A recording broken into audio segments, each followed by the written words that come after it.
Man, there's a lot of weird stuff in this game. They added weird psychic powers that are kind of odd for a role-playing game. What are you looking at? I'm on fire! Jesus Christ! Well, if this is how I'm destined to go, then please press F for me and subscribe. Are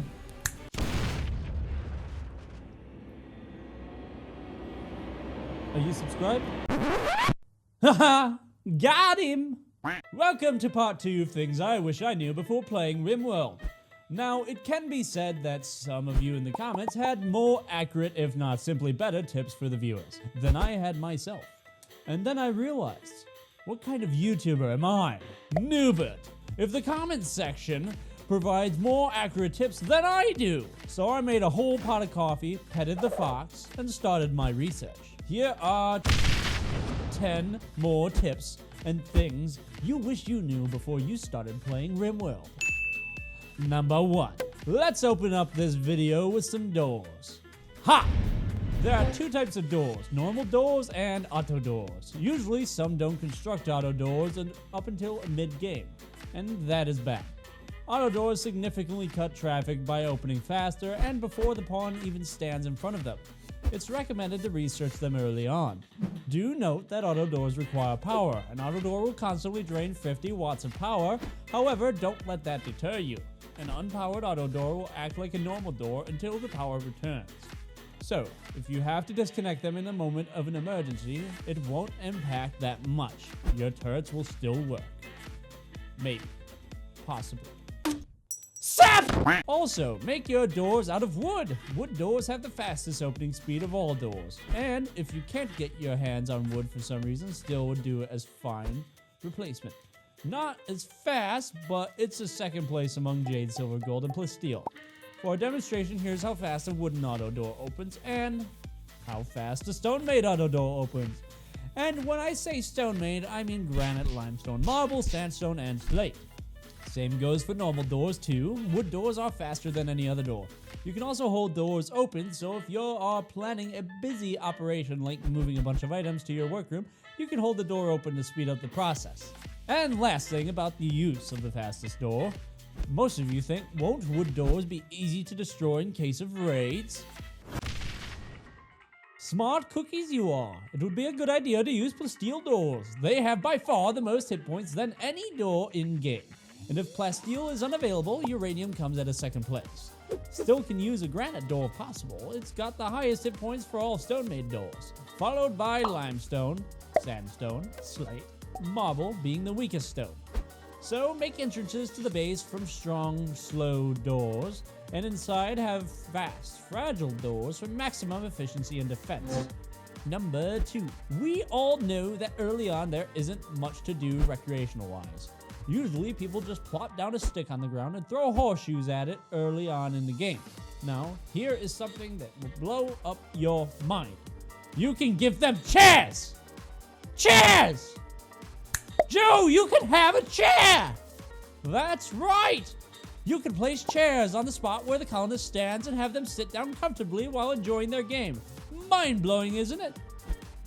Joe, sit in this chair! Sit! Throw the horseshoe, Joe. Throw it.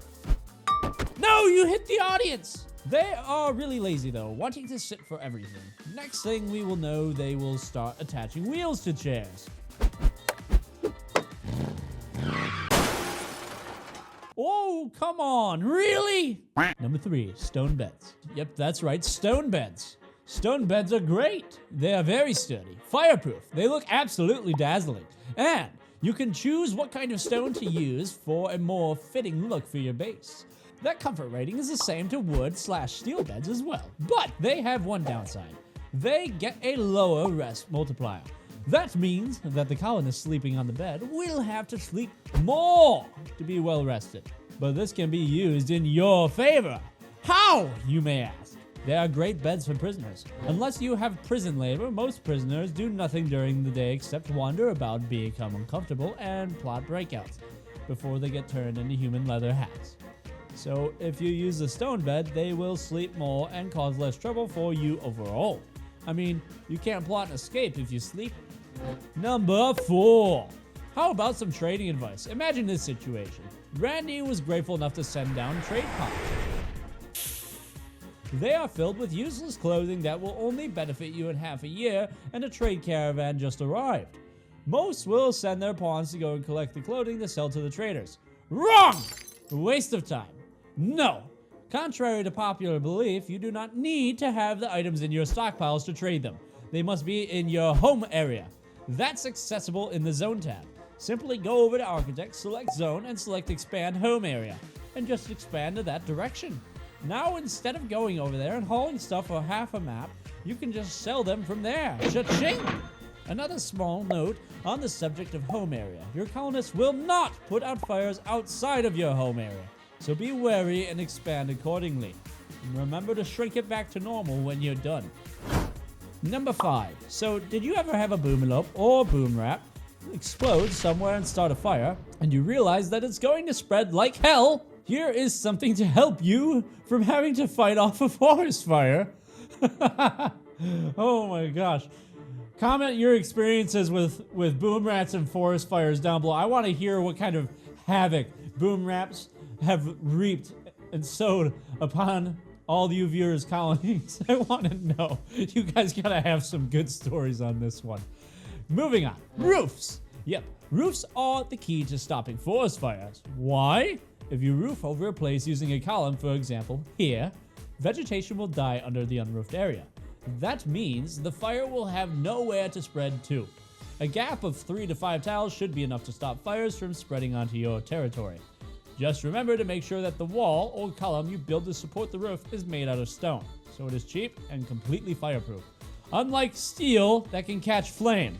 I don't know why, but it does. This way, you will be able to deflect the mightiest of forest fires. Oh, it's you again. Well, if you want more special animations as we showed in this video, join our Patreon.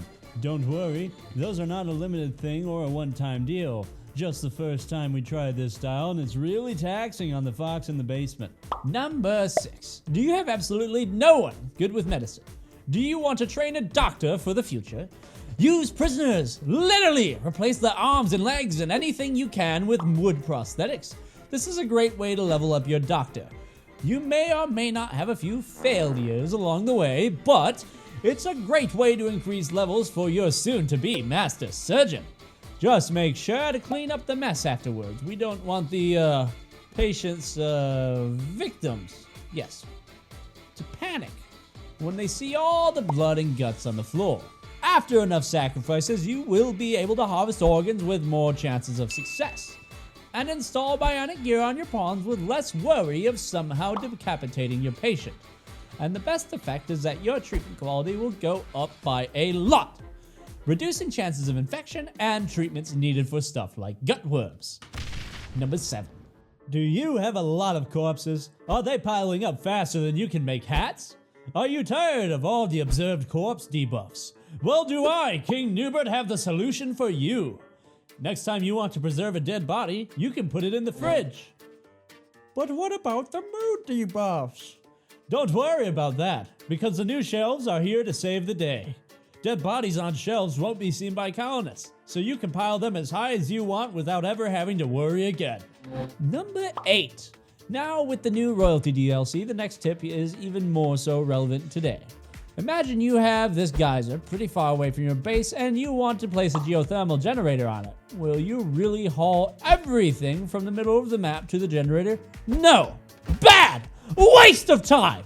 Instead, do this. Create a stockpile zone and put all the construction components you need over there. Now, instead of one colonist going back and forth transporting materials, all of your pawns will pick up something, move it next to the generator blueprint, and you can have someone build it a lot faster.